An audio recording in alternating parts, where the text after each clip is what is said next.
Buenas tardes. Para la Sociedad Venezolana de Endocrinología y Metabolismo es un grato placer contar con la presencia de todos ustedes y con las 73 personas que están conectadas vía online. Para la sociedad es muy grato poder presentar por apoyo del Grupo Leti comprometidos con Venezuela el siguiente simposio. En primer término, estaremos presentando a la doctora Lilian Uzcategui, quien es médico especialista en medicina interna y en endocrinología de la Universidad de los Andes. Concurso en densitometría clínica con certificación del ISCD. Doctor en ciencias médicas de la Universidad del Zulia, fellow en metabolismo óseo de la Fundación Jiménez Díaz de España, profesor titular de la Universidad de los Andes de la Facultad de Medicina. Ella disertará sobre la vitamina D, efectos de su universo terapéutico. Doctora.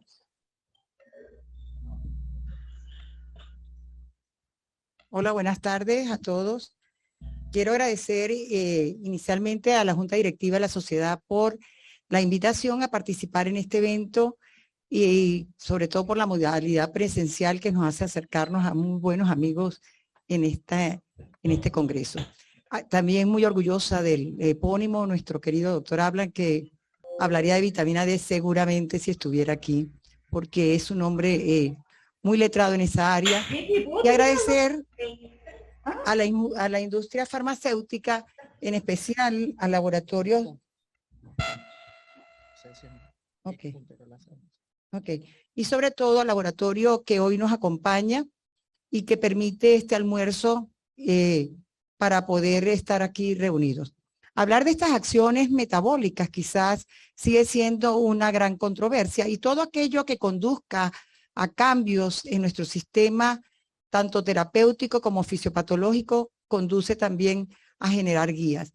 Y si vemos todo el avance en la literatura, pues desde el año 1992 lo que salen son artículos acerca de vitamina D y es muy importante pues estar nosotros centrados en esa área.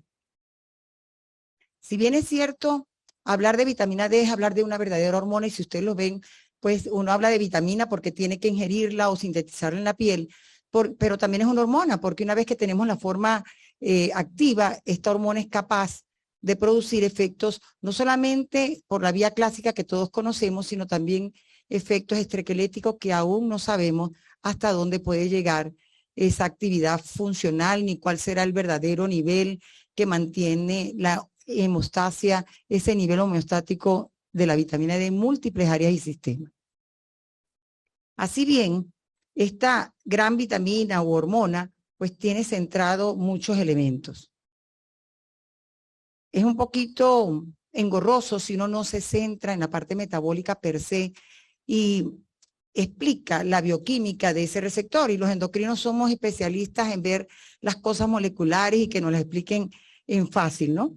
Así vemos cómo la vitamina D, desde su síntesis en piel hasta llegar al riñón, que todos sabemos esa vía metabólica, para formarse una verdadera 1,25, pues tiene que primero ser como vitamina poco soluble que es desde el punto de vista de agua, sino más bien liposoluble, pues unirse a una proteína, ir a un sitio y sufrir una serie de hidroxilaciones que llevarán a la forma activa. Esta forma activa es más o menos el 80% la tenemos de la piel y también de lo que tenemos a través de los alimentos, pero también un 20% tiene síntesis en otros órganos y sistemas, que es lo que nos vamos a centrar.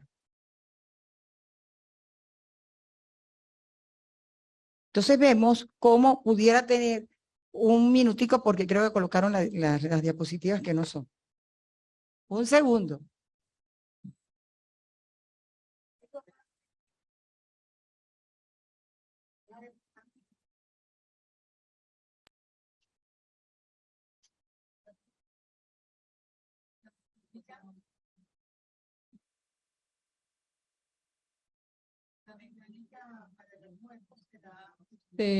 Una vez que la doctora Lilian concluya con su conferencia, se servirá el almuerzo y después tendremos la ponencia sobre neuropatía diabética a cargo del doctor Richard Serrano.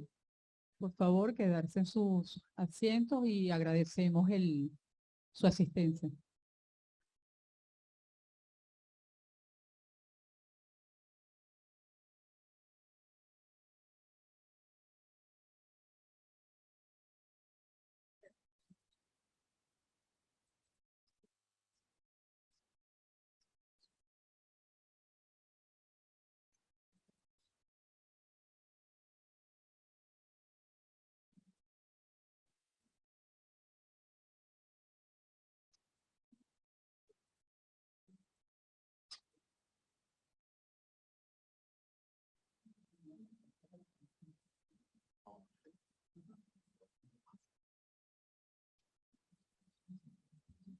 Vamos a continuar.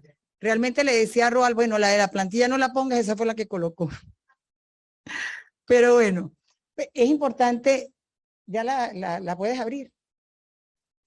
Entonces es importante que nosotros nos centremos en que hay una serie de mecanismos que no conocemos todavía. Cuando todo está claro, pues aparecen consensos y se acabó, todo el mundo está claro en esos valores. Para esto todo el tiempo vamos a tener controversia. ¿Ok? Luego, subsanado el problema, yo igual le iba a dar, pero no era la idea. Entonces tenemos usos clínicos de la vitamina D y el papel que cada día va prevaleciendo en todas estas investigaciones que vemos. Todos tenemos claro que es un manejo terapéutico para evitar el raquitismo y la osteomalacia y que tiene acciones que son las que queremos mencionar hoy. Quizás esto le da pie a la generación de una serie de consensos, guías, prácticas. En poco tiempo, como en alrededor de 1 o 2 meses, vamos a estar también trabajando en un consenso latinoamericano con los trabajos que tengan cada uno de nuestros países para poder formar parte de estas guías latinoamericanas. Y finalmente hemos tenido 2 grandes conferencias para tratar de ver cuál es el umbral ideal, cuál es el umbral crítico para metabolismo óseo, cuál es el umbral crítico para estas vías extraesqueléticas, y en ese sentido, pues poder posicionar lo que conocíamos como vía clásica desde el punto de vista de hormonas calciotrópicas, como son la calcitonina, la PTH y por supuesto la vitamina D como hormona. Y poder posicionar esto es fundamental tomar en cuenta que cuando el raquitismo y la osteomalacia empezó a presentarse o a hacerse los diagnósticos oportunos y empezaron a dar hígado de bacalao para prevenir esto y se dieron cuenta que algo tenía que estar allí, que mejoraba el metabolismo fosfocálcico, pues hasta el año 2000 todo era esa vía desde el punto de vista del metabolismo fosfocálcico. El Reino Unido en 1998 marca la pauta diciendo que todo aquello que esté por debajo de 10 nanogramos mililitros produce raquitismo y que la salud esquelética debería estar ahí y que cuando evaluamos a los pacientes para que el 97% esté de esa población en valores que prevengan el daño esquelético, pues deberían estar al menos en 20. Y esto es lo que nos dice, por ejemplo, el Instituto Nacional de Salud, pero cada día hemos ido aumentando ese rango y le hemos puesto color a ese mismo esquema, de manera tal que hoy en día hemos tenido, con el avance de esta epidemia infecciosa, pues cada día los niveles han ido hacia más arriba, la suplementación ha sido mayor y cada día la gente pide más determinaciones de vitamina D.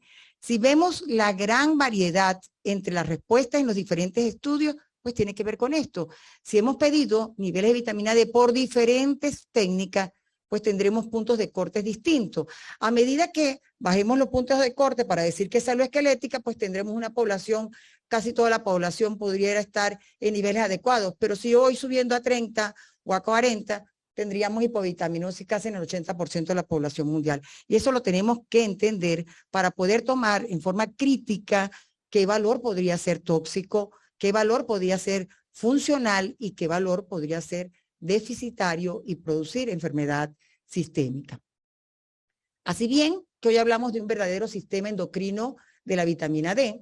Los españoles llevan la batuta hablando de ese gran sistema endocrino de la vitamina D y dan pautas, pero todo lo que quiere decir es que una vez que hemos conocido dónde está el verdadero receptor y toda esa maquinaria enzimática, porque yo les comentaba que el 80% viene de la suplementación, de lo que yo formo en piel, de los alimentos fortificados, pero ese otro 20% está en otras áreas distintas, miocardiocito, adipocito, flora intestinal, en la barrera intestinal, en el cerebro. Algo tiene que estar haciendo allí si yo tengo allí el receptor y tengo la maquinaria para formar 1,25 de hidroxivitamina D. Lo que no sabemos, cuál es el nivel ideal para mantener funcionalmente, o si tendremos que tener algún umbral de esa vitamina D, por ejemplo, para Alzheimer o para esclerosis múltiple o para psoriasis, eso aún está por dilucidar. Pero tratar de hacer una relación causal todavía falta mucho. Lo que sí les puedo comentar es que si no conocemos el mecanismo, pues por supuesto no sabemos en qué puede impactar desde el punto de vista funcional. ¿Qué hace la vitamina D una vez que llega por la sangre unida a su proteína? puede hacer dos cosas: tomar una vía genómica, estas son las vías no clásicas, una vía genómica se une a un receptor específico para vitamina D, se acopla al receptor del ácido retinoico y estas sustancias de acoplamiento y activa son capaces de unirse al ADN y si se une al ADN cambiará la cromatina, generará una proteína y si esa proteína, por ejemplo, ocurre dentro de un macrófago, pues nos dará péptidos antiinflamatorios, catilicidina o defensina 2 y oye, aquí vino para lo del virus. Oye, esto pasó para el micobacterio tuberculoso, que en el pasado, por supuesto que a esos pacientes los colocaban a llevar sol, porque algún impacto tenía esa vitamina D desde el punto de vista inmune. Entonces veríamos cómo podríamos explicar esa parte inmunológica. Pero tiene unas acciones muy rápidas que nosotros la manejamos muchísimo en el metabolismo fosfocálcico, como es que una vez que llega a este mismo receptor de BDR, pero que está en la membrana, en estas caviolas ricas de lípidos, es internalizada y ahí van los segundos mensajeros que ya vimos esta mañana, varios implicados en la parte cardiovascular. Oye, si yo modifico fosfinoinositol-trifosfato, la proteinquinasa C, los segundos mensajeros, y voy a modificar la fosfolipasa A, todo esto está unido a muchas secreciones de hormonas, está unido a muchas acciones de segundos mensajeros que van a tener una expresión desde el punto de vista clínico si yo bloqueara o tuviese niveles inadecuados desde el punto de vista fisiológico de esta gran hormona. En la vía genómica, pues vemos, se acopla, se activa y puede hacer dos cosas. Si yo utilizo esta vía genómica para bloquear, por ejemplo, el crecimiento celular de un tumor, buscaría entonces los correpresores, se uniría esta forma activa a correpresores y esos represores que alterarían pues, el crecimiento celular. De repente producen arresto de ese tumor que está creciendo, entonces allí está implicada y por esta vía pudiéramos tener algún tipo en el futuro de efectos de esta vitamina D. Esto suena muy bonito, pero al final de la charla vamos a ver qué es lo que hay con los estudios nuevos. ¿Ok? Pero si yo tengo la capacidad de suprimir o de producir una proteína, pues produzco unión de esta sustancia, de estos, unión de la vitamina D a su receptor específico, al receptor del ácido retinoico, se trasloca, busca una ARN polimerasa y sintetiza una proteína. Va a un ARN mensajero y me da una proteína. Esa proteína, si es, por ejemplo, en el macrófago, producirá catelicidina. Entonces hizo la maquinaria enzimática para producirla. Pero si, por ejemplo, es en el miocardiocito o es en una fibra muscular, pues va a darme fibra muscular tipo 1 que la necesito cuando hablo de sarcopenia. Centrarse en este mecanismo de acción, pues nos lleva a pensar en las múltiples áreas y en esa distribución ubicua que tiene el receptor y que tiene su maquinaria de alfa-1 hidroxilasa porque tienen esa ubicación en esas células, pues nos puede decir lo que a futuro pudiera pasar y se descubra en cada una de estas acciones que tiene la vitamina D. A través de sus acciones. Se han implicado múltiples patologías. Quizás en la que más hemos hablado, metabolismo fosfocálcico, raquitismo, osteomalacia, sin lugar a duda, pero en osteoporosis. A nadie se le ocurre colocar un bifosfonato o colocar un osteoformador sin suplementar con vitamina D y calcio. Hemos peleado con los cardiólogos porque nos decía que la gente se moría más por la suplementación de calcio, porque se les calcificaban las arterias y la pelea se siguió ganando porque aún seguimos suplementando. Todos estos estudios para osteoformadores o para anticatabólicos van de la mano de vitamina D. A nadie se le ocurre colocar vitamina D y calcio solo en un paciente que clasifiquemos en riesgo para fractura, en riesgo intermedio o alto riesgo, porque sabemos que no le estamos dando gran aporte. Entonces, no vamos a descubrir la panacea cuando hablamos de vitamina D y prevalencia de fractura. Sabemos que va como acompañante de otro fármaco. Igualmente, en diabetes, podríamos decir que en diabetes tipo 1, oye, si tocó la parte autoinmune y si tiene que ver con la vía de linfocitos, del sistema mayor de histocompatibilidad, tendría que ver con enfermedades autoinmunes como diabetes tipo 1.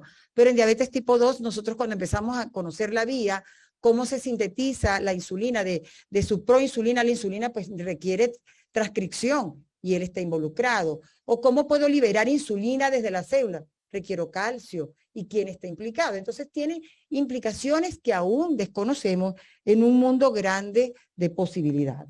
para múltiples enfermedades, pero siempre pregunta, ¿pero a quién se las mido? Vamos a medírselo al que realmente está en riesgo. Aquellos pacientes que sabemos que están en riesgo porque tiene una hipovitaminosis, porque toma fármacos que bloqueen esa manera de conversión, porque le hicieron un bypass, porque tiene una enfermedad entérica, una enfermedad inflamatoria crónica. En aquellos pacientes con osteoporosis que van a iniciar un tratamiento, podríamos ver quiénes pueden responder o no. Un paciente con bajo nivel de vitamina D es un mal respondedor, tanto a osteoformadores como a catabólicos. Y esto lo hace, ¿por qué? Porque nosotros sabemos que ya tiene un efecto tanto anabólico como catabólico para el hueso. En condiciones ideales, con un buen nivel de calcio, la vitamina D va a ser osteoformadora, va a aumentar la vía del Wnt y va a llevar a formación a partir del osteocito y del osteoblasto. Pero en condiciones bajas de calcio y en aquellas condiciones donde se produce un nivel aumentado de PTH, ambas PTH y vitamina D van a hacer su acción catabólica a nivel del hueso para mantener la homeostasis del calcio. Entonces, estas condiciones que estamos viendo, donde tratan de implicar la deficiencia de vitamina D en osteoporosis, cáncer, problemas de la inmunidad, en el paciente celíaco, en la diabetes y en la obesidad. Nosotros tendremos un simposio el sábado de osteoporosis, donde dos de nuestros invitados van a hablar específicamente de microbiota y osteoporosis. Solamente tocaré un poquito al respecto y van a hablar de sarcopenia y estas otras implicaciones.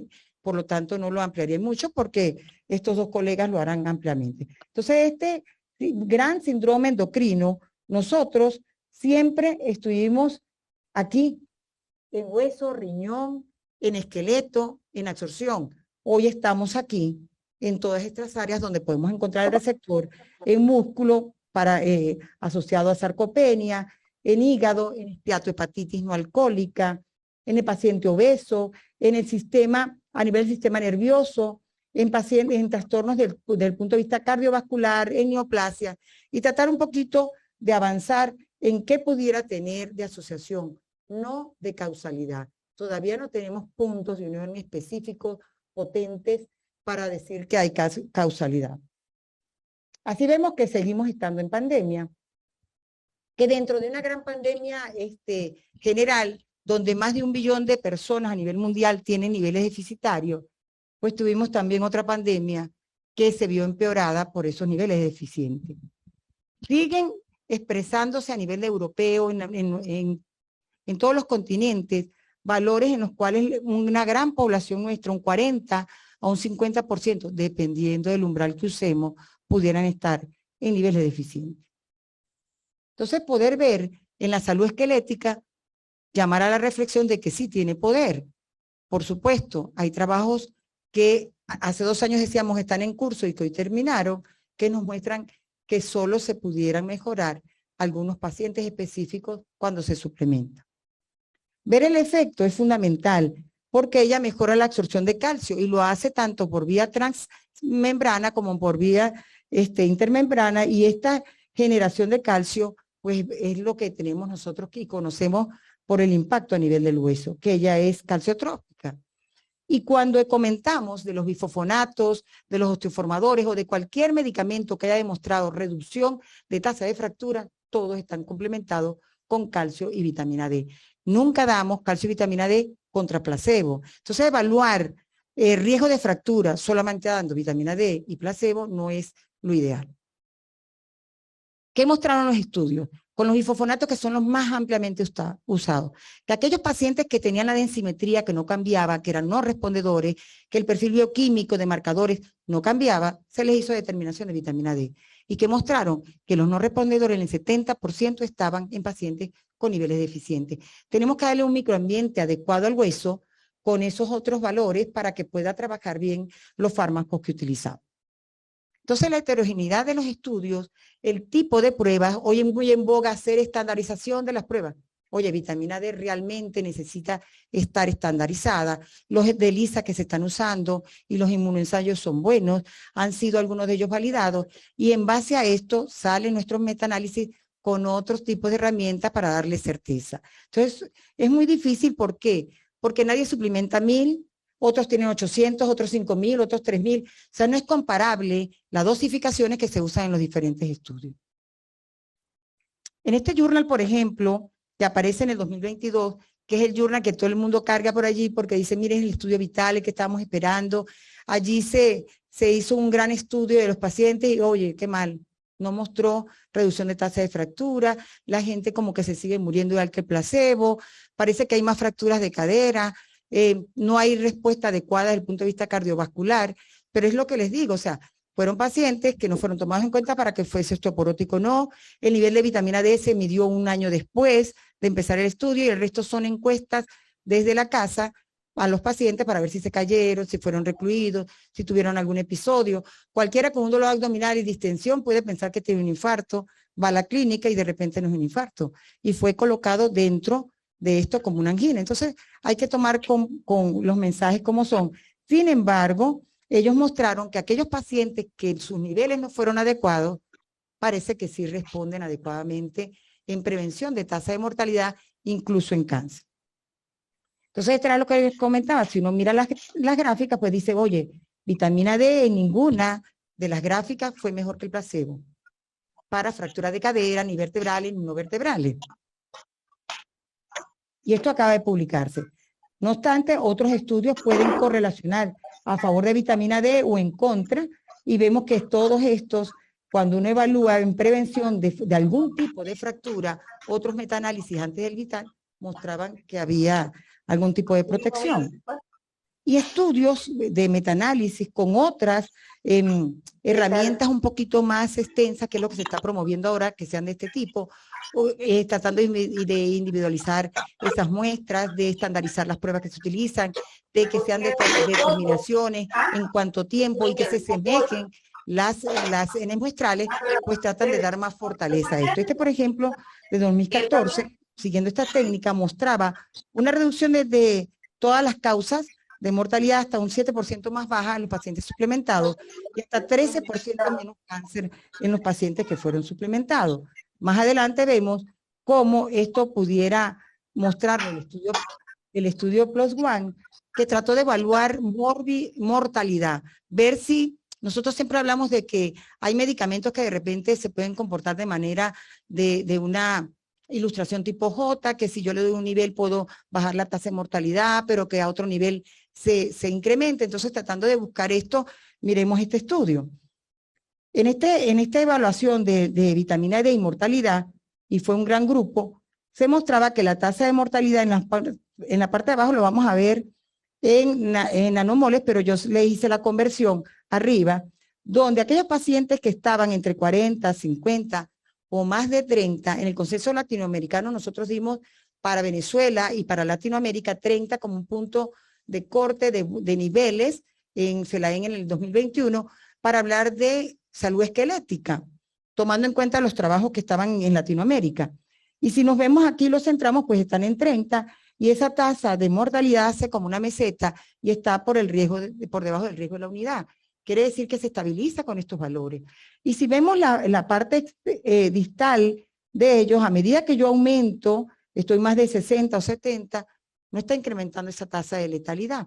Sin embargo, otros estudios dicen que si yo voy un poquito más allá, a 120, 140 nanogramos, pues por supuesto, pudiera incrementar tanto la tasa de mortalidad cardiovascular, la aparición de cálculos, por supuesto, y también la tasa de letalidad por daño renal.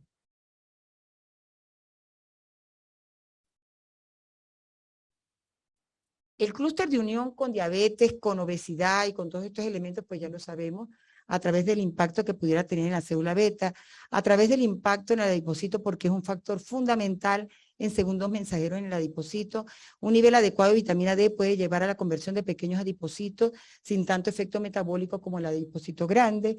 Y también, pues por supuesto, han tratado de unirse estos niveles de vitamina D, llevarán cuando están bajo a un increscendo en la aparición de diabetes tipo 2, diabetes tipo 1, obesidad, y vemos que estos pacientes obesos, pues por supuesto, tienen un secuestro de esa gran hormona liposoluble en ese tejido, y eso pudiera llevar a consecuencias. Esto ya se los había comentado, cómo a través de esta vía él impacta la secreción y sensibilidad a insulina. Entonces, en conclusión, para esta parte, la vitamina D pues es importantísima, no solamente en la sensibilidad, sino en la capacidad de modular desde el punto de vista de transcripción la proinsulina e insulina y los efectos a nivel incluso de glucotransportadores. Evaluar el impacto, por ejemplo, en este estudio, para ver la tasa de mortalidad, la presencia de prediabetes a diabetes, pues es mayor a medida que los pacientes tengan por debajo del nivel de 30, que hablamos de salud esquelética. Lo que no sabemos es cuál es el valor para la salud metabólica en general. Y si lo vemos suplementados y la prevención en factores de riesgo, pues también vemos en desarrollo de diabetes tipo 2, aquellos suplementados pues tienen niveles más bajos de conversión hacia prediabetes, de prediabetes a diabetes. Y la suplementación en diabetes tipo 1, si hablamos de enfermedades autoinmunes y de capacidad de él tener un efecto tolerogénico donde hace que la expansión de esa respuesta inflamatoria se suprima, pues la diabetes tipo 1 en sus etapas iniciales necesitaría tener un nivel adecuado. Y vemos, por ejemplo, que alta prevalencia en países nórdicos, en esos países donde hay problemas de pura lactancia, suplementación con lácteos, no con lactancia materna, pues ellos también tienen una alta tasa de diabetes tipo 1. Entonces, tratando de ver si pudiera tener alguna correlación, fíjense los que están a favor o en contra, dependiendo del nivel. Desde el punto de vista combinado, el 25% de reducción de la aparición de diabetes tipo 1 en aquellos pacientes que se les hizo la determinación estaban en dinteles adecuados. En Canadá, por ejemplo, para ellos es preocupante porque cada 3 minutos aparece un diabético tipo 2. Y ellos están tratando de ver si esa suplementación, que es algo de costo económico mucho más barato que el manejo de un diabético tipo 2 con todo ese espectro de complicaciones, y están haciendo trabajos para evaluar qué impacto pudiera tener en modificar esa alta prevalencia de diabetes tipo 2. Van un poquito más allá en pacientes con ovario poliquístico para ver el fenotipo androgénico, cómo lo pueden modificar, y encuentran valores más altos de estas hormonas de resistencia insulínica, de OMA, de andrógenos en estas pacientes con niveles más bajos. El nivel bajo de vitamina D entonces pudiera incrementar el riesgo de diabetes tipo 2 y es lo que nos muestran los metaanálisis. Esa hipovitaminosis 2 entonces tendría que ser un valor que sí tiene que pesquisarse en nuestros pacientes diabéticos y en nuestros pacientes obesos. Con respecto al efecto en cáncer, allá hay muchas cosas en cáncer de mama, en cáncer de páncreas, pulmón, en pacientes con cáncer de pulmón que no responden adecuadamente a los inhibidores de tirosina quinasa. Hay mucho allí buscando análogos de la vitamina D que no tengan ese impacto en la parte metabólica cálcica, pero que tengan un impacto en la supresión de esa proliferación de la célula, haciendo que incluso las quimioterapias de rescate pudieran mejorar la sobrevida del paciente que ya tiene cáncer. Y vamos a ver, por ejemplo, se le imputan efectos pleiotrópicos y moduladores de ese crecimiento. Han encontrado, por ejemplo, en estos estudios, una reducción de la tasa de mortalidad, no de la aparición del cáncer, sino la tasa de mortalidad. Y en cáncer de mama incluso hay trabajos tratando de buscar análogos que mejoran la respuesta de la vitamina D, porque hay 3 elementos fundamentales: actividad aromatasa. Los que manejan cáncer de mama bloquean esa aromatasa, bloquean todo lo que son modulación de estrógenos, de receptores de estrógenos, bloquear la cantidad o el receptor de estrógeno. Todo esto lo hace vitamina D. Pero, por supuesto, no sabemos cuál es el umbral ideal terapéutico de la vitamina D, o si es la forma nativa, o si es de repente un análogo que va a hacer ese efecto extraesquelético en esto. Eso es un mundo por venir. Entonces, en cáncer hay varios metaanálisis, por ejemplo, el de la P, que demostró una reducción de la incidencia de cáncer. Y también en pacientes con trasplante renal han encontrado una mayor frecuencia de cáncer, estos pacientes trasplantados por lo que reciben de medicación para mantener el trasplante. Y se ha encontrado que en ellos hubo un riesgo menor de neoplasia cuando estaban suplementados. El WHI nos abrió una gran puerta, nos cerró otra, y hoy, gracias a Dios, pues tenemos el uso de terapia de reemplazo otra vez con cautela. El WHI quizás no es el estudio ideal para hablar de tasa de fracturas o de aumento de preservación de la enfermedad cardiovascular para prevención primaria y secundaria, porque todos sabemos los sesgos que tienen pacientes de mucha más edad que estaban comprometidos. Pero él no mostró, por ejemplo, que la suplementación de 1 gramo de calcio con 400 de vitamina D influyera para nada en la parte de cáncer. Estos estudios, por ejemplo, muestran esta corte donde a pesar de que el paciente fuese hospitalizado por enfermedad cardiovascular, no se moría más por eventos cardiovasculares, ni daba mayores número de eventos, y esto hizo que los cardiólogos pues recapacitaran en que no deberían quitar el calcio y la vitamina D. La suplementación pudiera prevenir cáncer y enfermedad cardiovascular. Este es el estudio vital que todos tenemos por allí, que acaba de salir, no tiene ni 2 meses de estar en lectura, y ellos nos mostraron que mejorara ni cáncer, ni que tampoco estos pacientes mejoraran con suplementación de 2.000 unidades y omegas todo el riesgo relativo tanto por cáncer como cardiovascular. Pero después hacen como un llamado de atención donde dice, bueno, los pacientes, un grupo que estaba como un 20%, que sí estaban en valores muy bajos de vitamina D, oye, mejoró la sobrevida de los pacientes que tenían cáncer cuando se suplementaron. Entonces, allí queda son estudios que fueron hechos solo para cáncer, pero también evaluaron fracturas, evaluaron otros eventos. En enfermedad cardiovascular, pues en el miocardiocito, en el endotelio, en la producción de óxido nítrico nativo, todo está involucrado porque tienen receptores. Aún no sabemos cuál es el impacto, pero es importante conocer que hay estudios longitudinales que mostraron, por ejemplo, que calcio y suplementación estuvieron asociados, por ejemplo, con mayor riesgo y muerte. Pero cuando comparamos otros metaanálisis, pudieron decir que aquellos pacientes, incluso que hay como una modalidad y una respuesta distinta en el hombre y en la mujer. Las mujeres, por supuesto, se infartaron menos que los hombres, pero respondieron mejor ante el evento, las que estaban suplementadas. Y en este estudio grande del Reino Unido, ellos sí muestran que el uso de calcio y suplementos de vitamina D, más de 500.000 de personas fueron evaluadas allí, no estuvo asociada con mayores eventos cardiovasculares. Y fue un estudio de seguimiento de más de 5 años. Por eso les decía que vitamina D es como esos medicamentos cuando empiezan, o con aquellas entidades que uno empieza a ver controversia, guías, controversia, porque nada está claro. Pero sí es bueno pues documentar, que es una indicación que tenemos que ver en el futuro. Por ahí yo veía algo en Instagram, vitamina D y tiroides, si tenía que ver la alimentación y tiroides, y fíjense que yo creo que el estatus saludable del individuo pues hará que toda esta parte fisiológica se mantenga en el tiempo. Estos son iguales, evaluaciones para ver la tasa de cáncer invasivo o no, y riesgos cardiovasculares, y están muy cercanos, pues igualito al placebo, no hubo cambios, este es el estudio vital. Pero cuando vemos esta evaluación de Nicolás, por ejemplo, él dice, bueno, se infartaron menos las mujeres que los hombres, pero todos estuvieron por debajo cuando estaban suplementados. O sea, la suplementación pues no nos mata más. Y con el COVID, pues habló un amplio, ha habido demasiados webinars acerca de vitamina D y COVID. ¿Qué es lo que dice la literatura y qué fue lo que les traje? Bueno, que ellos pueden evaluar la tasa de hospitalización, los mejores resultados finales en los pacientes que tienen un buen nivel.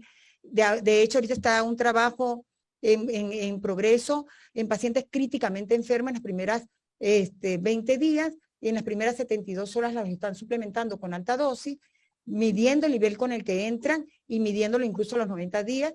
Es un estudio europeo multicéntrico para decidir si en verdad en otros pacientes críticamente enfermos pudieran requerir menos ventilación mecánica, menos días de hospitalización, y tendremos que esperar eso. Entonces, ¿qué nos mostró el COVID? Bueno, que pudiéramos reducir la tasa de estancia. Yo creo que si levantamos la mano, aquí todo el mundo está tomando vitamina D por COVID, y eso es así. Porque de lo que no sabemos, mucho usamos hasta que sabemos que sirve o no sirve, ¿ok? Y no solamente somos nosotros. Esto es Europa, estos son todos los continentes, y vamos a seguir viendo trabajo para saber si esto estabiliza o no el proceso inmunológico. ¿Qué herramientas desde el punto de vista del receptor toman en consideración? Bueno, si modula la parte de inmunidad innata, la parte de inmunidad celular, y además de eso me da péptidos contra las bacterias y mejora la autofagia de la célula. Oye, yo me lo tomo porque algo debe hacer. ¿Ok? Sin convencerlos como la metformina, que tanto la hemos tratado de llevar, y ahí la tenemos, tiene 55 años y la seguimos usando. Entonces, oye, hay que tomar con pinza las cosas, pero darle un peso específico. Entonces, la mayoría dicen que requieren menos oxígeno, menos ventilación mecánica, menos días de hospitalización. Pues la mayoría de los que ingresan COVID ponen no solo vitamina D, tenemos ahí como un complejo. Las evidencias es que es una verdadera elemento que mejora la barrera física, llámese intestino, tubo digestivo, piel, porque mejora esos sitios de unión entre las células, produce esas proteínas en inmunidad, lo sabemos desde el raquitismo, y a la gente la colocaban en el sol para que mejorara en esos sitios donde teníamos a los pacientes con TBC en el pasado, en el siglo pasado. Y en la inmunidad adaptativa, porque ella es tolerogénica y suprime esa respuesta de tormenta inflamatoria. Y quizás por esta vía es la utilidad en el COVID, en SIDA y en enfermedades infecciosas respiratorias. Los grandes metaanálisis pues también ponen en evidencia con esta metodología que pudiera reducir la estancia. ¿Qué nos enseñó?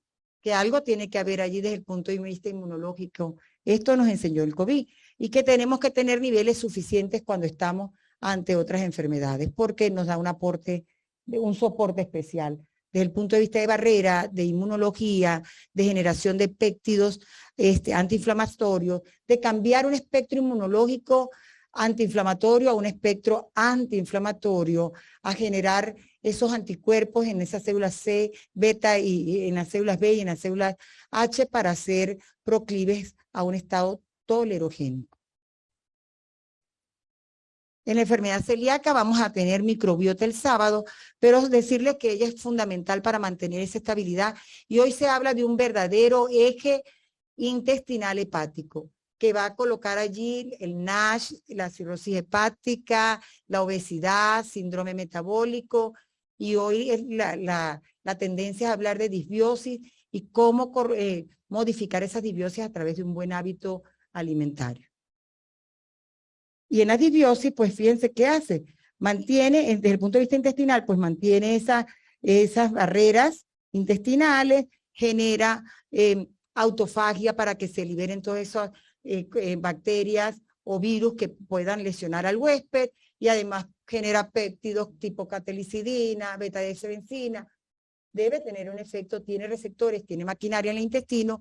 Ese efecto puede ser un modulador en este tipo de trastornos digestivos y, por supuesto, en el impacto en las enfermedades crónicas. Ya para finalizar, pues todo el mundo está esperando el estudio vital, ya salió, se los mostré, no mostró una reducción en la tasa de enfermedad cardiovascular, ni el impacto de fractura, la gente se sigue fracturando, a pesar de niveles de estos pacientes en un nivel adecuado. No sabemos qué pasa, o lo que nosotros sabemos es que la gente que no está en niveles adecuados pudiera tener patología. Si yo se la doy a un paciente ya suplementado, pues obviamente en esos niveles a lo mejor no tiene esos efectos que estamos buscando. Pero un paciente con deficiencia, pues tenemos que pesquisarlo y dejarle el mejor estatus para prevención de enfermedades. Estos otros estudios, como por ejemplo el VIDA, mostró que a pesar que no bajaba la tasa de fractura, mejoraba la densidad mineral ósea, mejoraba perfiles pulmonares, perfiles arteriales. Entonces, aún nos falta por conocer. Este está por terminar y hay uno muy interesante que siempre lo hemos querido ver qué pasa con él, que es el Policat, que es la cápsula mágica de los cardiólogos, que tiene un diurético, Rimapril, Rinapril, un diurético, tiene estatinas. O sea que cuando esa polipíldora la están probando, versus placebo y versus vitamina D, calcio. Si esa polipíldora nos dice que los cardiólogos tenían razón y tenemos que tomar ese poco de medicamentos para mejorar los que estamos en cierta edad, la expectativa de vida y nos da calidad de vida, pues lo recibiremos los que estamos a mayores de 60. Y la otra de vitamina D y diabetes tipo 2, que parece que sí está dando respuestas en los primeros ensayos buenas y efectivas. Así que existe un consenso entre valores, umbrales, aún no lo tenemos. Lo que sí sabemos es que tenemos que suplementar a aquel que tiene hipovitaminosis. Lo que sí sabemos es que tenemos que pesquisar al que tiene la patología, no a toda la población general, y eso es un nivel de evidencia 1, y que forma parte de los medicamentos que usamos para el metabolismo óseo, que si nos centramos en macrodosis, pues nos vamos al daño, a cálculos, aumento de fracturas, a daño macrovascular, y que tenemos que tener un umbral adecuado, pero que aún no lo conocemos, y que tenemos que centrarnos en buscar y conocer esas posibilidades. Es un mundo de posibilidades aún, pero nos falta mucho camino por recorrer.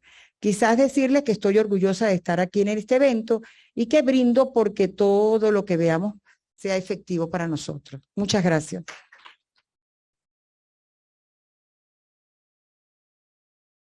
Muchas gracias, doctora Upátegui, por su excelente disertación sobre los diferentes usos terapéuticos más allá de la esfera esquelética para esta hormona. ¿Hay algún comentario o pregunta para la doctora Upátegui? Bueno, vamos a continuar con la presentación del doctor Richard Serrano.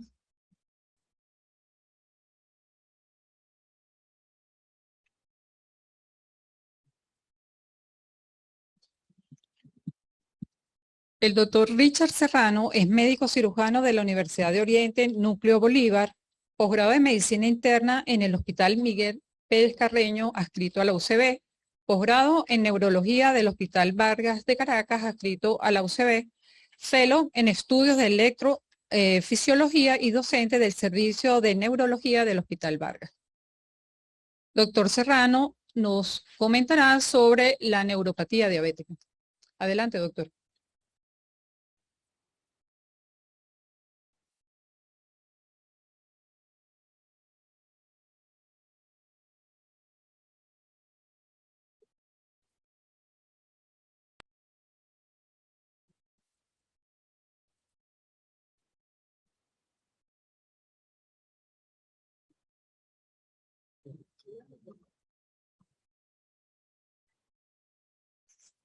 Toca la pantalla con...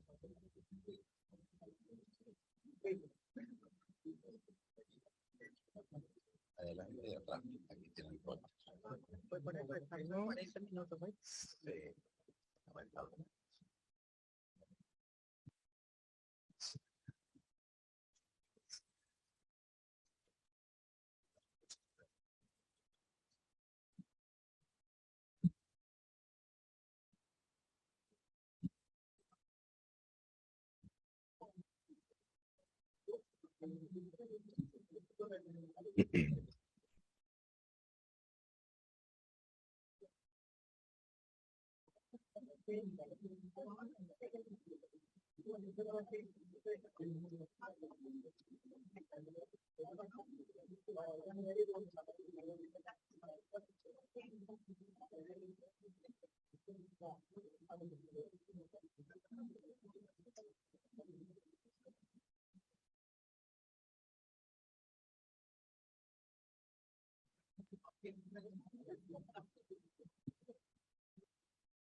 Vamos a, mientras reparten el almuerzo, vamos a dar, por fines de respeto hacia el doctor, un video promocional del grupo Leti, que ha preparado para todos nosotros.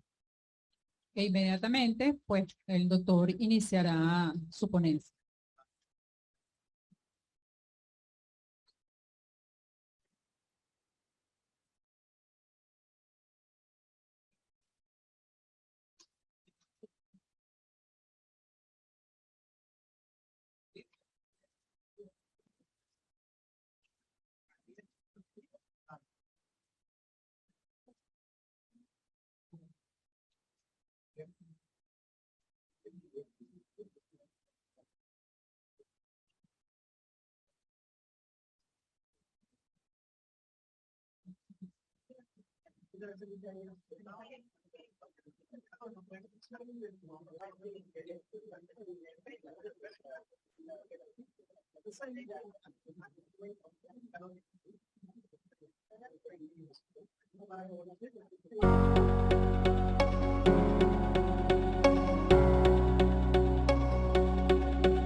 para todos. Vamos a dar entonces actividad a la conferencia del doctor Richard Serrano, quien hablará sobre neuropatía diabética. Bienvenido, doctor.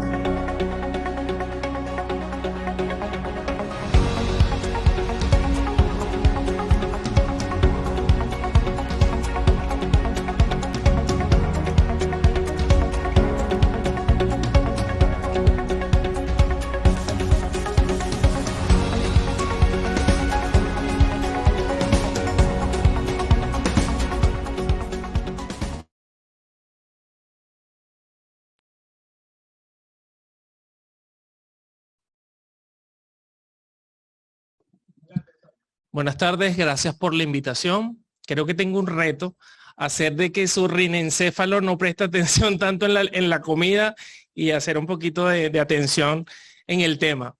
Hablar de neuropatía diabética suena como un tema trillado porque desde que estamos en la escuela de medicina todos entendemos que la diabetes produce compromiso del sistema nervioso periférico, pero cuando llegamos a la práctica nos damos cuenta que ese entendimiento no es tan real y no lo ponemos en práctica.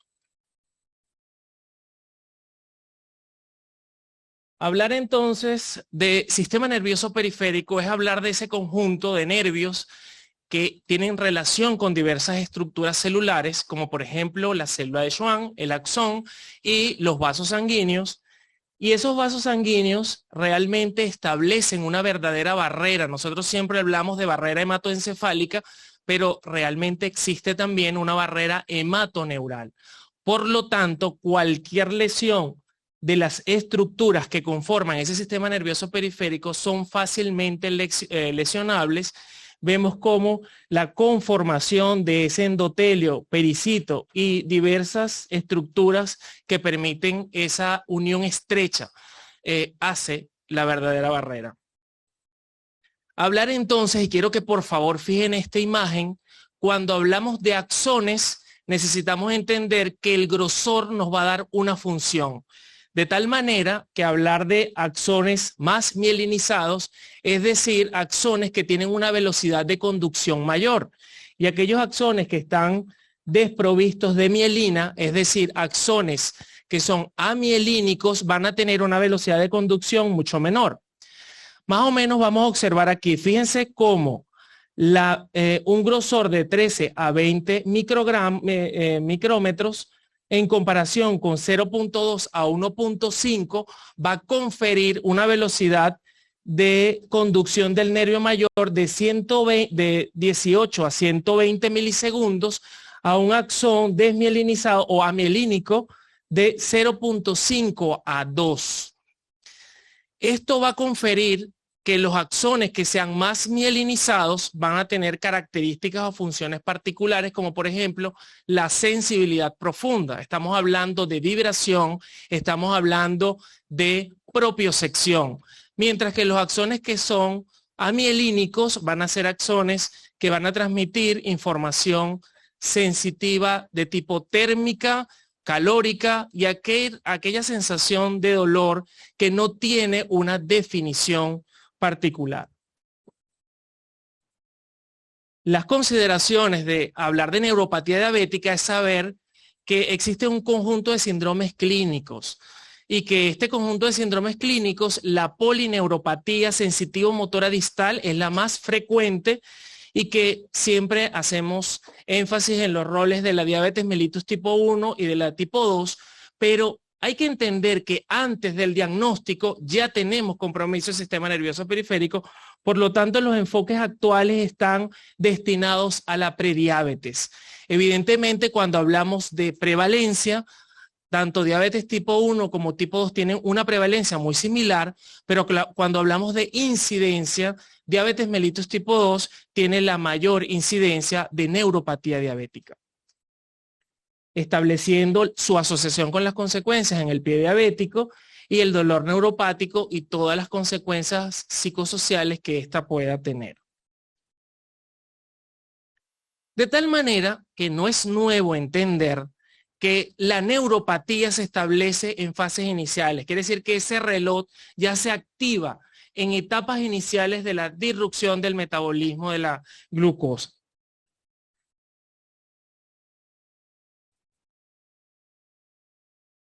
Lo que sí es real es que el riesgo de mortalidad aumenta en todo paciente con una neuropatía diabética dolorosa. En los estudios que se han hecho desde el 2009 hasta este que salió en agosto del 2022, habla que tener neuropatía dolorosa aumenta el riesgo de mortalidad en diabetes tipo 2. Entonces, hablábamos del compendio de síndromes clínicos.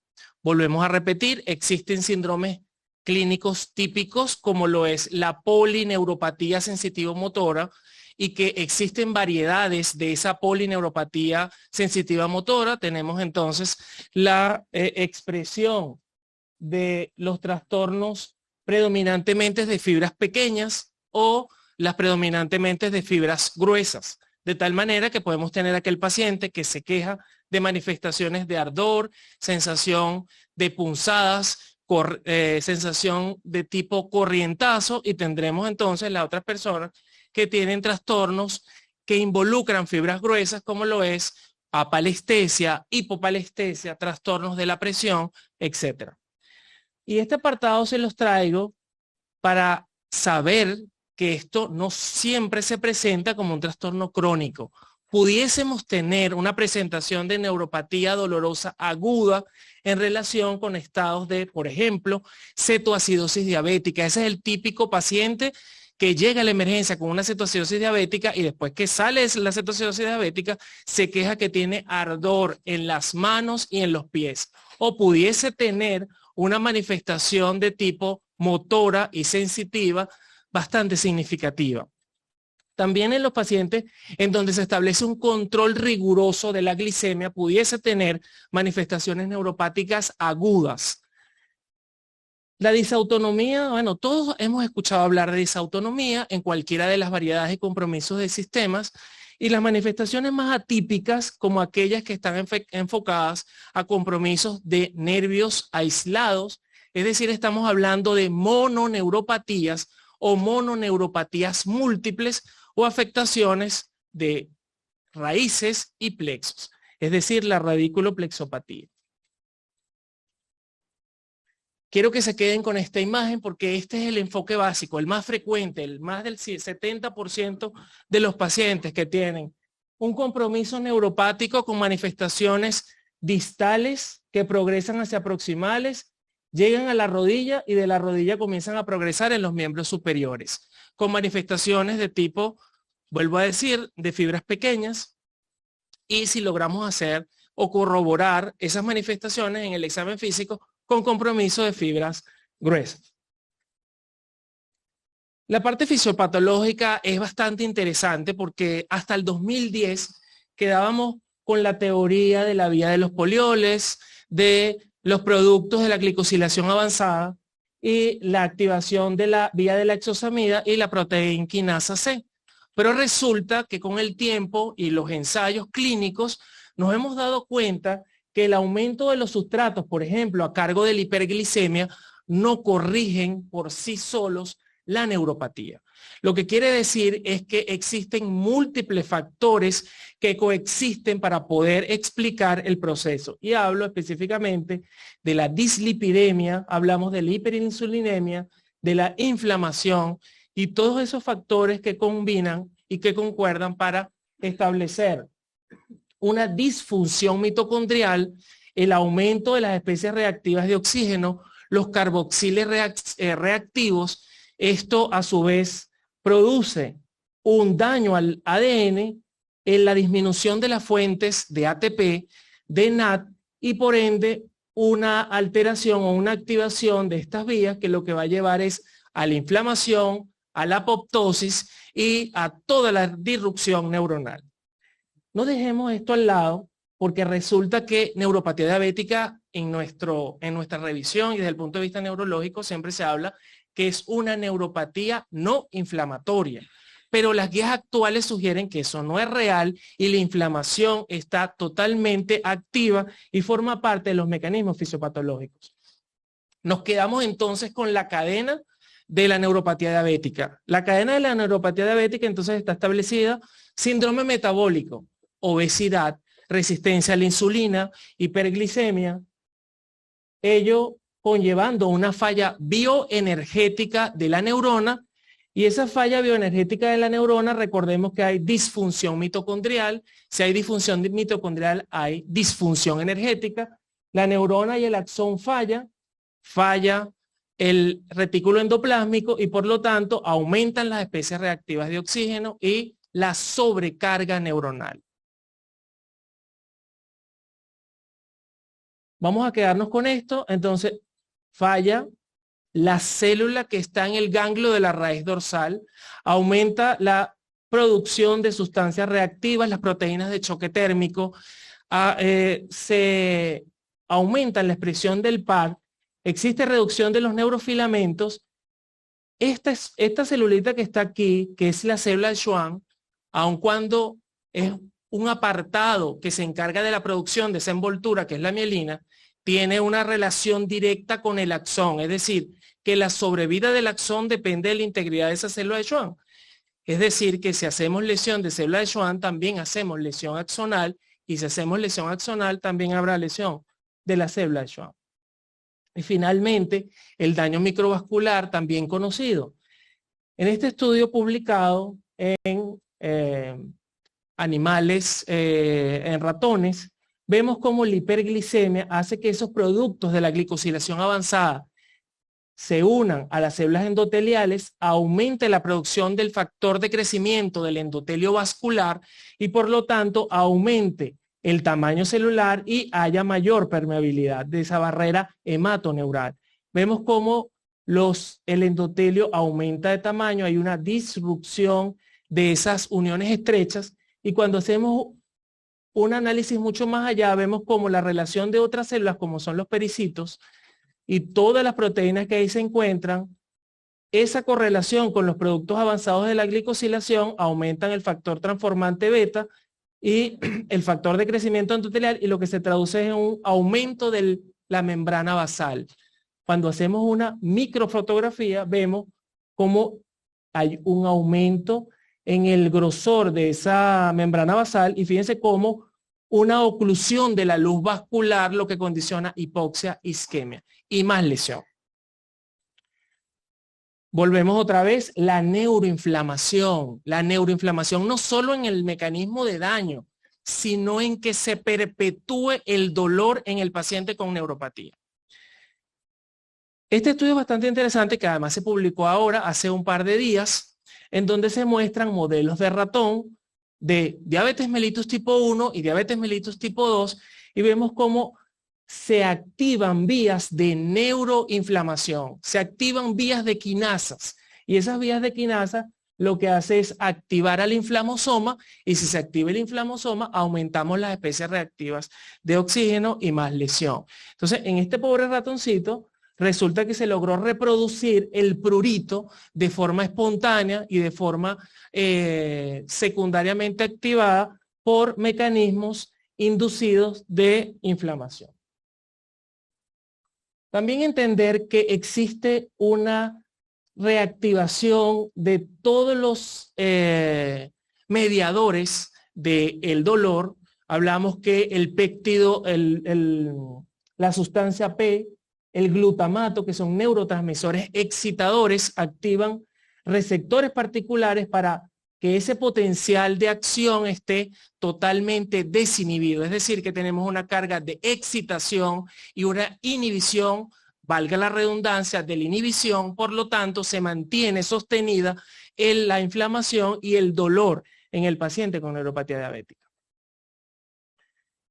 Y este otro estudio es interesante, que no es nada nuevo, pero que desde hace mucho tiempo va tomando más fuerza, y es que resulta que iniciamos con un problema en el sistema nervioso periférico, pero resulta que con el tiempo el problema se hace central.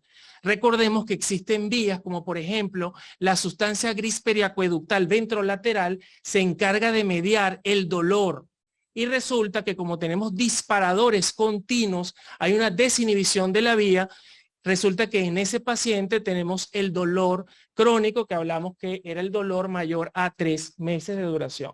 Entonces, vías como por ejemplo el tálamo, que es una excelente vía de relevo para todas estas vías aferentes, y la corteza sensitiva, ya en estudios vemos cómo existen cambios estructurales de la médula espinal, existen cambios en neuroimagen funcional de las zonas que captan la señal de dolor o las señales sensitivas, y existen evidentemente atrofia a nivel cortical. Recordando otra vez el daño que se observa en las fibras. Iniciamos con fibras finas, es decir, aquellas fibras que están desnudas de mielina y que solamente podemos ver por una expresión clínica, y posteriormente la invasión y el daño a nivel vascular.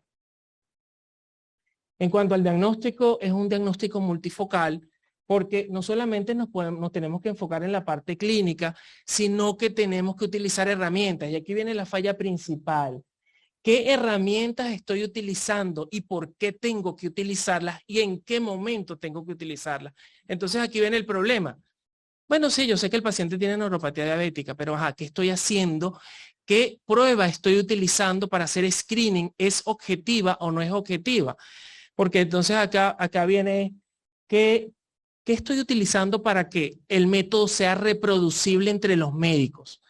Allí vamos entonces con instrumentos semi-cuantitativos, instrumentos que son un poquito más avanzados de forma objetiva, las escalas, la evaluación de la calidad de vida y, por favor, un apartado siempre a los pies del paciente. Entonces, primer paso, la historia clínica. ¿Qué debemos indagar? Bueno, se supone que un paciente que tiene más tiempo con diabetes es el paciente que tendrá más riesgo de desarrollar la neuropatía diabética. Los pacientes de mayor edad, el síndrome metabólico, que por favor tenemos que meterlo aquí, no solo es hiperglicemia. Y esto que quiero que observen acá, los determinantes sociales de la salud. Y eso quiero que fijen allí porque más adelante vamos a hablar de ello. Ok, hablamos entonces, sí, tiene expresión clínica. El paciente tiene síntomas de fibras finas, es decir, ardor, dolor punzante. El paciente dice, doctor, en la noche no aguanto el dolor, pero no sé qué es lo que tengo. Pareciera que tuviese una sensación de calcetín, típico, en guante y calcetín. O realmente el paciente refiere entumecimiento, el paciente refiere que tiene ataxia o está inestable y tiene caídas recurrentes. Corroboramos entonces con el examen físico. ¿El paciente tiene compromiso de fibras finas? Sí. ¿El paciente tiene compromiso de fibras finas? Sí. Si es así y tiene la distribución típica en guante y calcetín, entonces estamos claros que el paciente tiene una neuropatía presente. Ahora pudiésemos tener aquel paciente que solo tiene la clínica, pero que no podemos demostrar en el examen físico, por lo tanto tenemos que hacer diagnóstico igual presuntivo y por lo tanto se quedará como probable. Siempre considerar diagnósticos alternativos y eso vamos a hablar más adelante. En esta guía, donde se publicó también hace un par de días, donde se publica exactamente cuál es la veracidad de los métodos que utilizamos para establecer diagnóstico. Entonces, señores, esto está establecido, está estandarizado. ¿Por dónde voy a iniciar la evaluación de la sensación vibratoria? Que siempre tiene que ser por el dedo hallux, la región dorsal, en la articulación interfalángica. Por allí tengo que comenzar, evidentemente tendrá que ser con un diapasón de 128 Hz. Y fíjense que cuando hacemos las comparaciones con los grupos de expertos, el 75% estuvo muy de acuerdo que ese era el método ideal para la evaluación. Igual con el método de presión y tacto.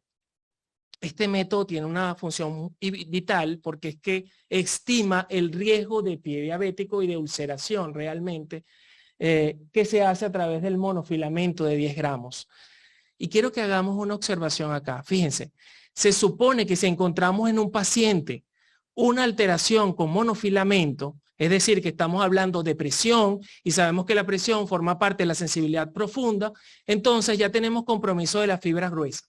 Por lo tanto, cuando lleguemos a este punto, ya el problema está bien instaurado. Los otros métodos, como por ejemplo, para pinchazo y para dolor, podemos utilizar diferentes herramientas, ya lo vamos a ver, y para temperatura de la misma manera. Entonces, ahí hay diseños de una serie de herramientas que uno lo ve y uno dice, wow, uno se siente mal porque dice, bueno, yo no lo tengo aquí. Pero, por ejemplo, entonces, las lancetas, el Neurotip, que bueno, ese es el nombre que le colocan acá, pero todos sabemos que son lancetas vulgares. El Tip TER, que realmente utiliza una aleación de metal y es plástico para medir frío y calor. Y tenemos que es el NeuroPap, que realmente utiliza una tecnología colorimétrica en donde hay cambio de color azul a rosado si realmente se logra capturar las moléculas de agua, es decir, de sudor. Por lo tanto, si no hay cambio de azul a rosado, no hay actividad sudoromotora, por lo tanto, hay neuropatía autonómica. Esto es un método cualitativo, no cuantitativo.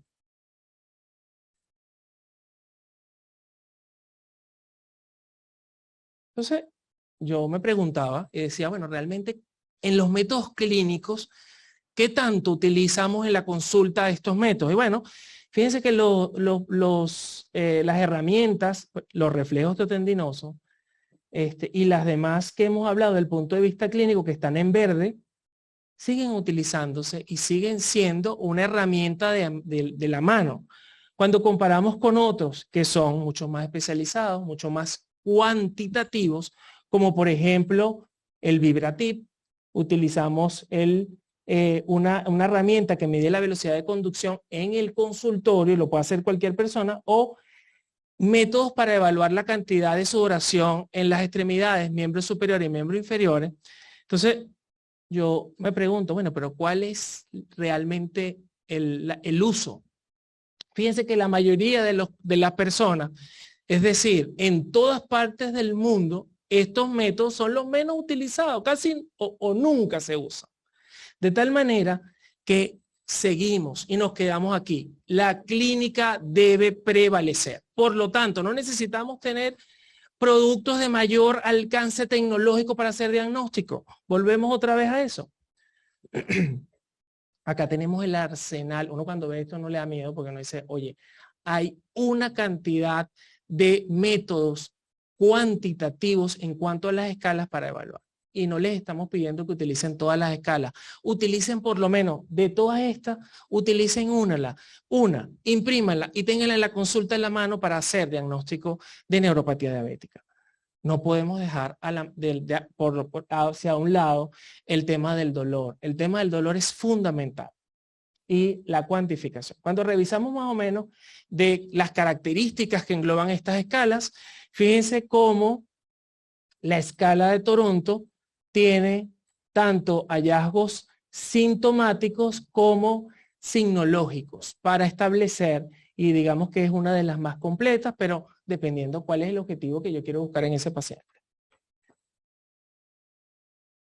Debemos entonces, ya tenemos la clínica, tenemos entonces el examen físico, que ya sabemos cómo lo vamos a reproducir, aplicamos las escalas, hacemos diagnóstico de neuropatía diabética, pero ¿cómo definimos esto? Entonces, la Asociación Americana de Diabetes ha propuesto que solamente tener la disponibilidad clínica me da el diagnóstico de posible, y el diagnóstico confirmatorio siempre se establece por métodos de estudios electrofisiológicos, o si realmente quiero medir fibras finas, y quiero hacer un paréntesis aquí. Resulta que tengo un paciente de neuropatía diabética y le digo, bueno, yo se lo voy a mandar al neurólogo, se lo voy a mandar al fisiatra para que le haga una electromiografía, y resulta que el neurólogo, el electrofisiatra dice, no hay nada. Es decir, el estudio electrofisiológico realizado de este paciente se concluye como normal. Y es que resulta que los estudios de electromiografía solo miden la actividad de las fibras gruesas. Por lo tanto, si yo tengo un compromiso de fibra fina, usted va a tener un estudio electrofisiológico normal. Ojo con eso.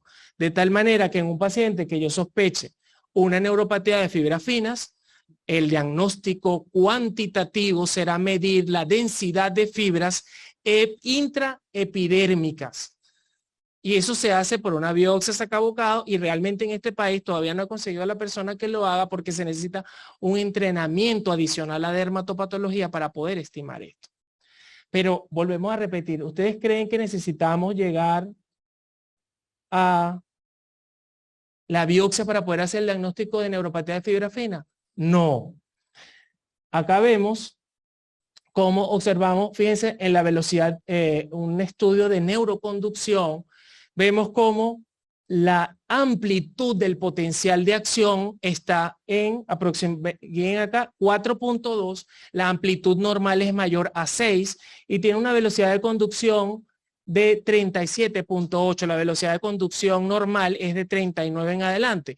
Por lo tanto, este paciente tiene una velocidad de conducción disminuida, es decir, que la mielina que me da la velocidad está alterada y la amplitud que me lo condiciona realmente la característica del axón también está afectada. Miren cómo se observa en los hallazgos histológicos, vean las fibras nerviosas intraepidérmicas y vemos en un paciente con neuropatía de fibra fina cómo disminuye esa cantidad de fibras. Bandera roja, aquí sí viene el tema y aquí es cuando voy a llamar al neurólogo y cuando voy a llamar a otro especialista. En toda neuropatía que comience de forma abrupta, sin ninguna otra explicación, asimétrica, que el paciente se queje de mucha debilidad. Recordemos que la debilidad, es decir, el componente motor está en etapas tardías. El paciente que debuta o que tiene una enfermedad neuropática por diabetes en etapas avanzadas no se queja de debilidad. Se queja de inestabilidad, sí. Se queja de problemas de sensibilidad, sí. Pero no de problemas motores de entrada. Por lo tanto, en un paciente que haga una cuadriparesia o en un paciente que haga trastornos de mononeuropatía, mire doctor, yo de pronto dejé de mover la mano, dejé de mover el pie.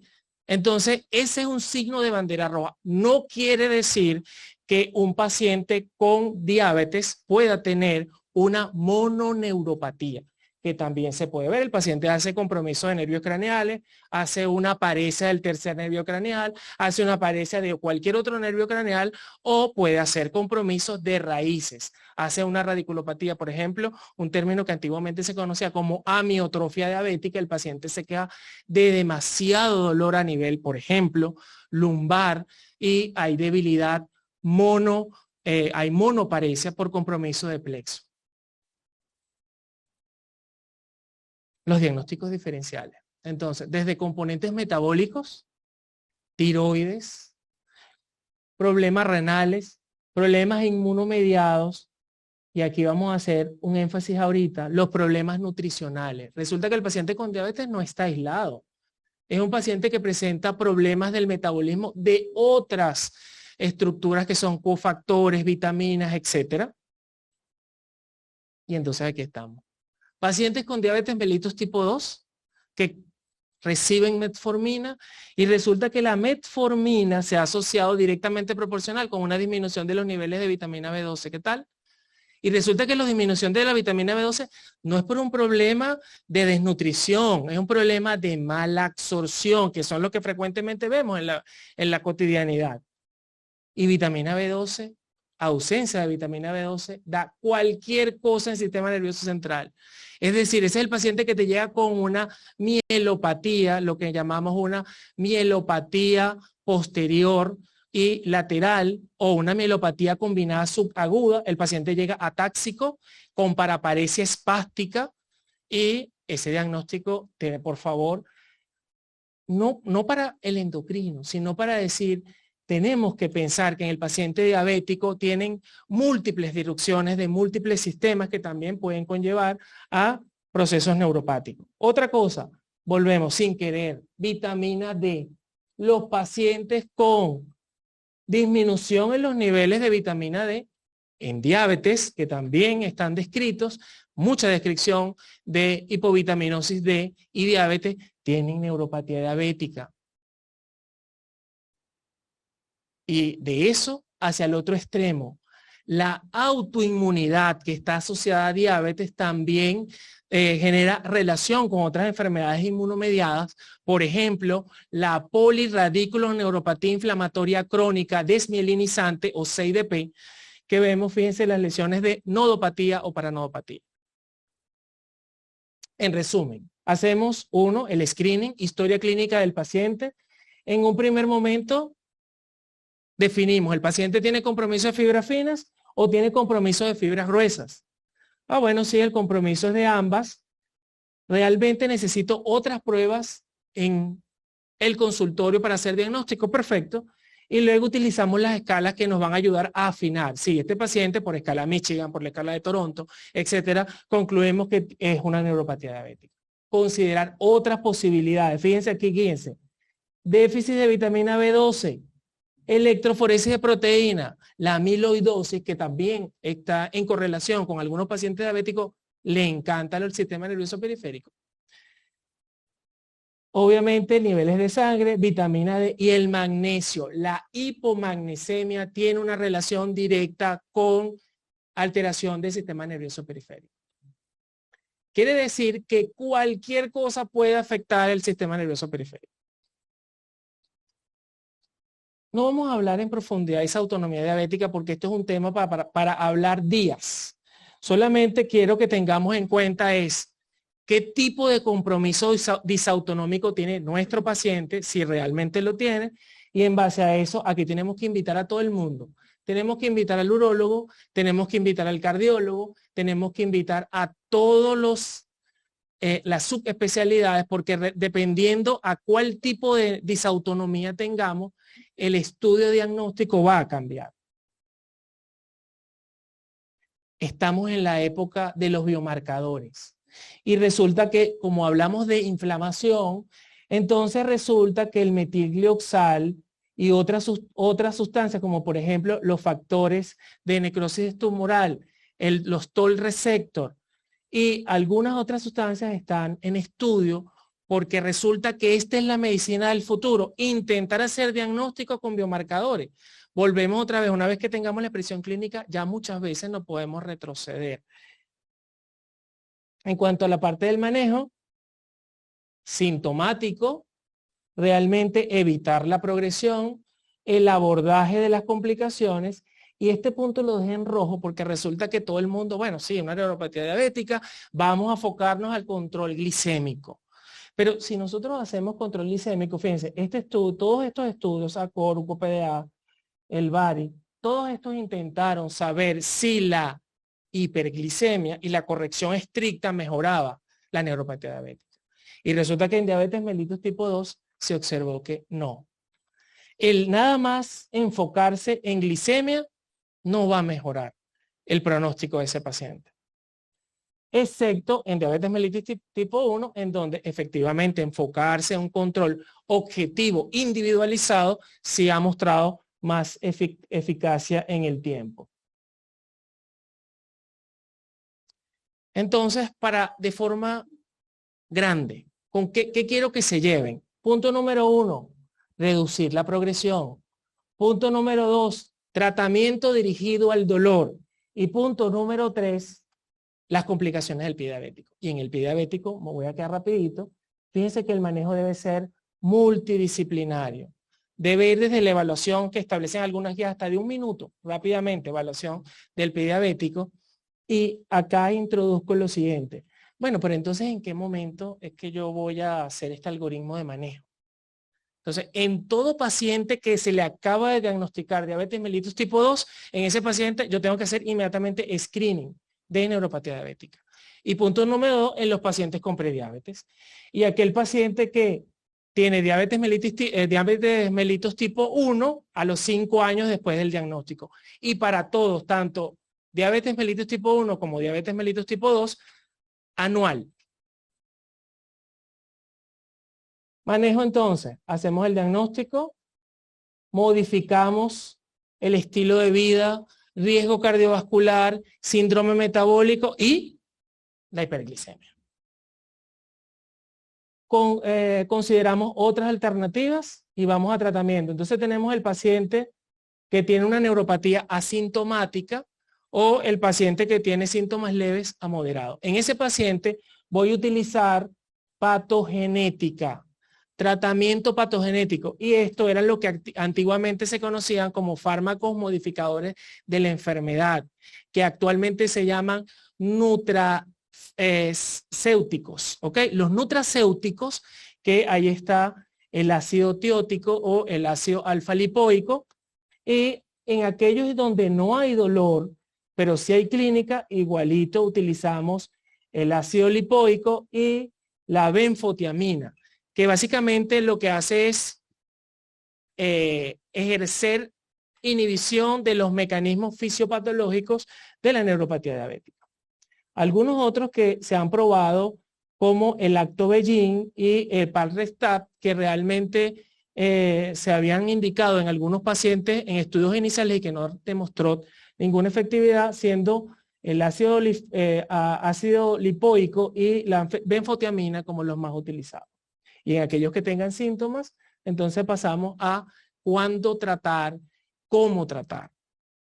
Las guías son bastante interesantes porque, por ejemplo, este estudio hace una serie de recomendaciones y lo primero que dice es, ya va, espérense un momentico, ok, queremos controlar el dolor de ese paciente, pero realmente, ¿cuál es nuestro objetivo? A veces tenemos un objetivo utópico y el objetivo utópico es que todos creemos que darle el neuromodulador le va a quitar el dolor al paciente y eso es irreal. Entonces, ese es el primer tema que vamos a hablar.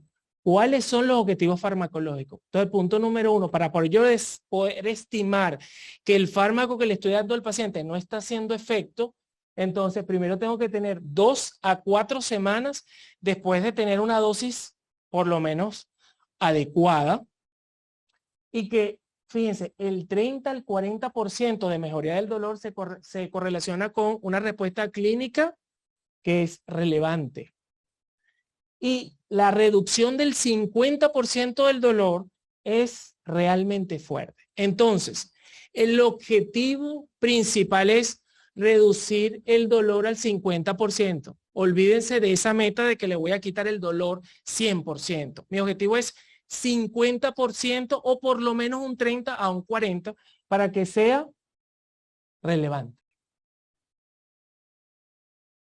Entonces, el manejo es multidimensional desde los compromisos o de las terapias farmacológicas, las no farmacológicas, la combinación de fármacos.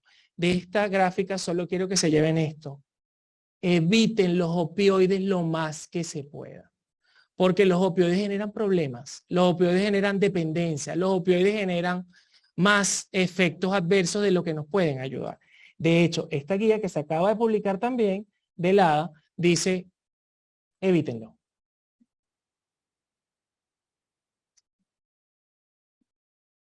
Por favor, sígueme acá. Hacemos el diagnóstico, tenemos neuropatía diabética dolorosa. Entonces comenzamos. Primer paso, monoterapia.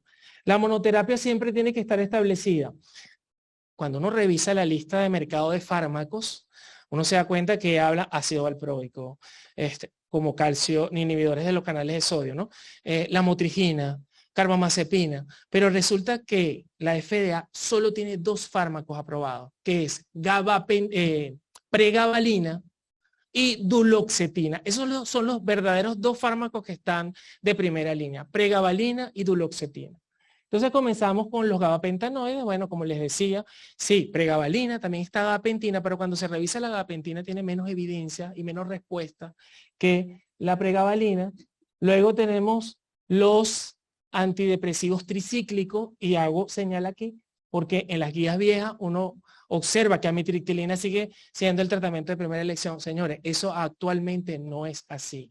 Amitriptilina pasó a ser un fármaco del arsenal de los pocos que tenemos. Y la duloxetina dentro de los inhibidores selectivos de la recaptación de serotonina. Resulta que el paciente comenzamos con una dosis, acuérdense que la dosis tienen que titularse, no podemos comenzar con una dosis grande. Y si es un paciente adulto mayor, por ejemplo, la pregabalina tiene muchos efectos adversos, tiene somno. El paciente uno comienza con 75, doctor, yo no toleré eso, no me mande eso más nunca porque no lo quiero. Entonces tenemos poca adherencia al tratamiento. Entonces, en los adultos mayores, comiencen por favor con la dosis más mínima que se pueda, 25 miligramos siempre. Y un paciente más joven, comiencen con una dosis mucho mayor, 75 2 veces al día o 75 una vez al día. Pasamos al otro punto. Bueno, sí, comencé con pregabalina, pero el paciente dice, doctor, no he llegado a mi meta. ¿Y la meta cuánto era? 50%, por lo menos. Combino. ¿Y combino con qué? Bueno, yo puedo ir combinando, dependiendo, ya vamos a ver esa combinación de los diferentes fármacos. Resulta que no mejoré el dolor para nada, presenté intolerancia. vuelvo a considerar, bueno, ya le di pregabalina, puedo considerar otra monoterapia. Amitriptilina, bueno, puede ser una opción. Resulta que el paciente no ha mejorado del dolor. Aquí, en esta revisión, consideran como una opción final los opioides. Y finalmente, algunos medicamentos tópicos como los parches de capsaicina. Paradójicamente, este estudio que también se publicó recientemente observó que un inhibidor de los receptores opioides, como lo es el naltrexone, produce mejoría de la neuropatía diabética. Fíjense acá, esto se los traigo rápidamente, enfóquense aquí pregabalina, miren, número 1 en todos los estudios. Por lo tanto, pregabalina sigue siendo el primer fármaco en indicarse para dolor neuropático. Volvemos otra vez, dosis. Y este es el otro precepto que quiero que se lleven. Mejoría es igual a dosis. Quiere decir que la mejoría del paciente es directamente proporcional a la dosis que le demos. Si le damos una dosis baja, olvídense que va a tener mejoría. Tiene que llegar al objetivo máximo en la medida que se pueda. Es decir, que usted tiene que llegar, y nos da miedo. Ay, doctor, ¿y cuánto tiene de pregabalina? No, tiene 75, eso no está haciendo nada. Tiene que llevarlo a 600 miligramos de pregabalina. ¿Pero de qué manera lo hacemos? De forma escalonada y hasta donde me lo permita. Recordemos que esto no es la lista de mercado para nadie. Hay pacientes que con 75 tienen todos los efectos adversos de cualquiera de estos fármacos. Entonces, es individualizado, intentando siempre como meta llegar a lo más que pueda. Esto más o menos es para saber cómo se va titulando y obviamente eso lo podemos revisar, se lo puedo hacer llegar y realmente entender esto. Miren, interacción y comorbilidades. Por ejemplo, tenemos el paciente cardiópata con falla cardíaca, el paciente que tiene 3 infartos. Yo no le puedo mandar amitriptilina porque resulta que puede afectar la conducción cardíaca y someter a una condición de adversidad a ese paciente que ya tiene suficiente. Este estudio todo el mundo lo estaba esperando. Salió ahora en agosto del 2022 y comparan diversas combinaciones. Resulta que se sometió a los pacientes, aquí lo podemos ver mucho mejor, se sometió el paciente a monoterapia, pregabalina, duloxetina o amitriptilina. Se esperó más o menos un par de semanas y el paciente después de esas 6 semanas, si no mejoró, se combinó la terapéutica. Entonces se combinó, por ejemplo, aquí podemos ver amitriptilina con pregabalina, duloxetina con pregabalina y pregabalina con amitriptilina. Entonces, ¿qué podemos ver acá?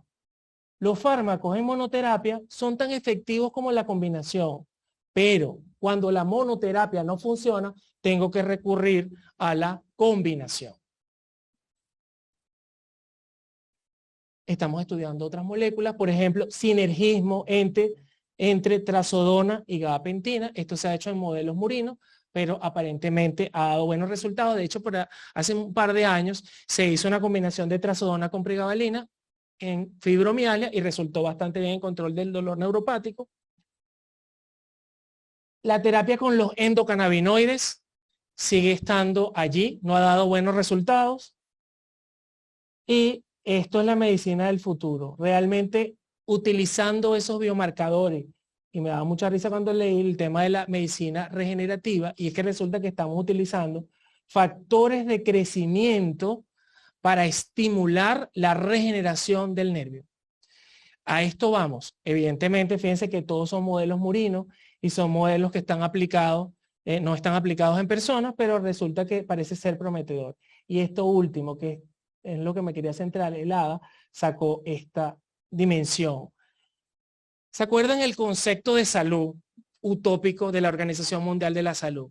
El completo, me acuerdo de mi pregrado, el completo estado de bienestar biopsicosocial. Resulta que eso está ahorita, ese es el enfoque más nuevo de la neuropatía diabética. Porque resulta que cuando estamos ante un paciente en donde tiene una falla económica, que bueno, en este país casi todos tenemos falla económica, el problema de acceso a la educación, el problema de acceso a los servicios de salud, por lo tanto, una interrelación social y con el médico inadecuada, ¿qué contribuye a eso?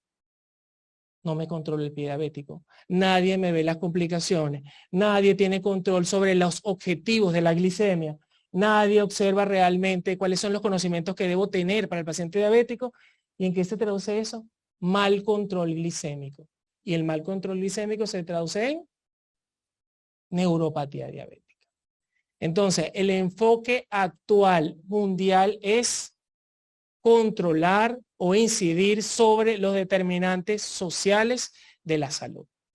Bueno, muchas gracias.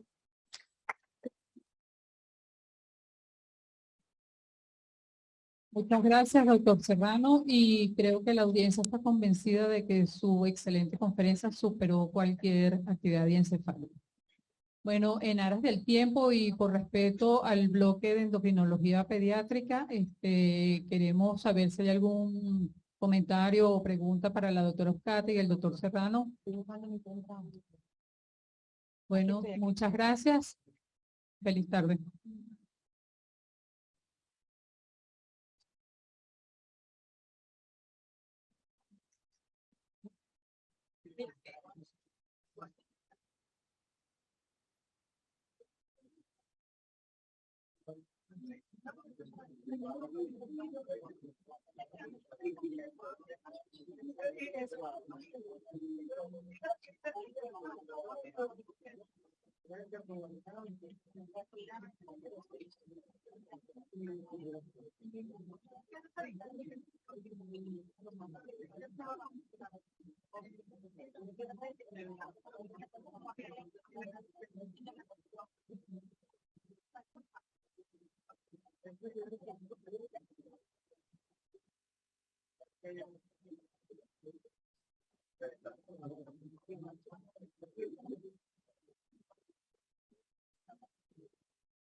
Ah, pues.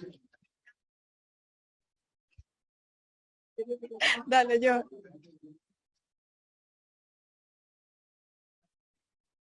Ana.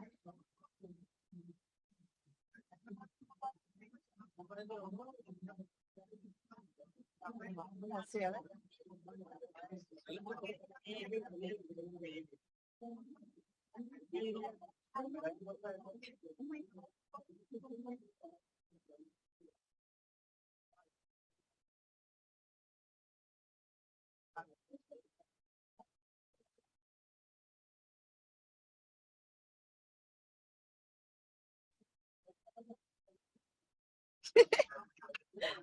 No, pero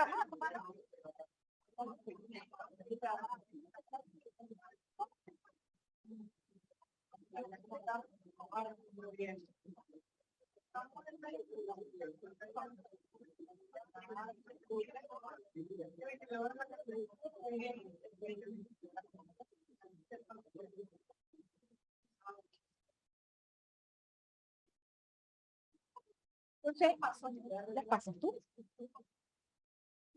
¿Quieres que yo me pare? No, si quieres que yo me pare, no pasa. A mí, de verdad, era puro julián. Es más, aquí tengo un papel. No vale, mejor la piedra sentada de más rápido por la...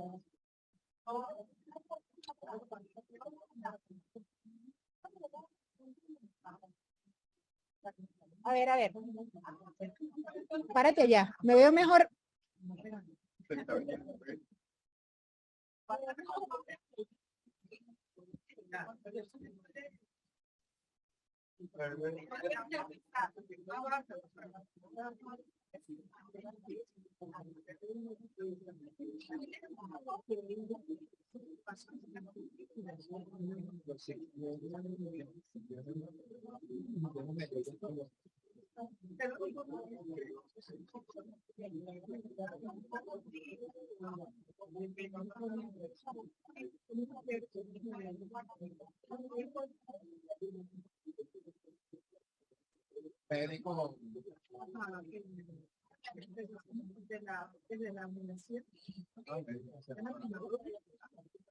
Why not, pues. Bueno, también pudiera ser. Lo que pasa es que la que esté para ahí, ah, bueno, pero igual que tenemos las láminas aquí. Pero para enseñar, para señalar con este bicho. Por eso, pero el que esté parado aquí.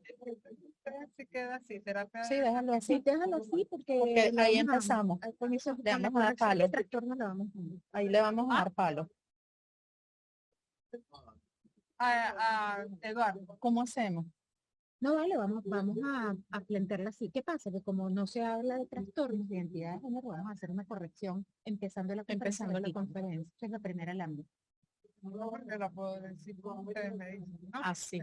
Así, y nosotros, para hacer esto... No, Rosa, quédate aquí. ¿Me quedo a este lado? Nos quedamos las dos aquí. Usamos el mismo las dos, ¿no? Pero no es un poquito incómodo.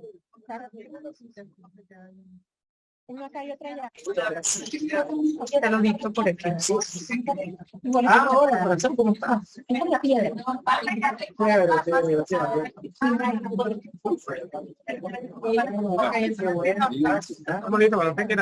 Las dos grabadas. Sí, vamos a arrancar con esta primera. Pero hay... Sí, tenemos las cuatro. O sea, tenemos las cuatro presentaciones de ahorita de este modo. Perfecto. síndrome de Prader-Willi, uso de inhibidores de aromatasa. Pero es el doctor. Pero lo tengo el doctor Rafael. Me lo entregó el doctor. Correcto. Gracias. Para servir. Escúchalo si bien. ¿En qué momento hacemos la merienda? Es muy claro. Para servir. Y no tengo problema. Voy a entregar el lunes tenemos. ¿Qué tenemos el lunes? El lunes trae unos artefactos que compró. Es una dona y una dona de champiñones. Preguntar. Sí, que no sé. ¿Y ellos que estaban haciendo? Nada, era uno de los grandes. Este estaba tomando contigo. ¿Dónde estaba tú? Mira, yo voy a hacer una pregunta. ¿En qué momento hacemos la merienda trabajo? Traemos pan. Te voy a llamar. Es que yo vine ayer y le tocaba al otro pana y no sé dónde está. Ha perdido. A ver,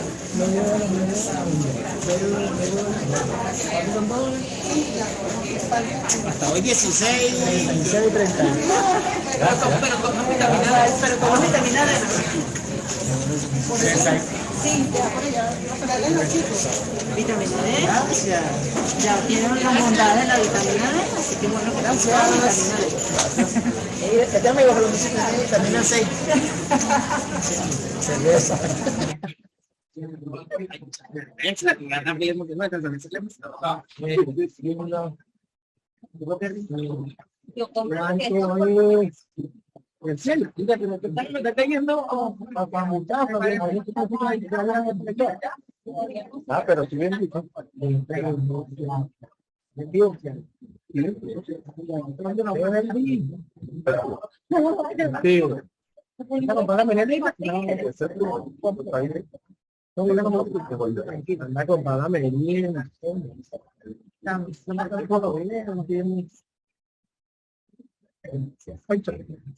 me trae mi lugar. Yo no sé qué quiere. No, pero ¿cuál de esto? A mí me gusta la de. Yo quiero. Ya tienen una la presentación, ¿no? Sí, sí, cuando quieras. Yo quiero la roja.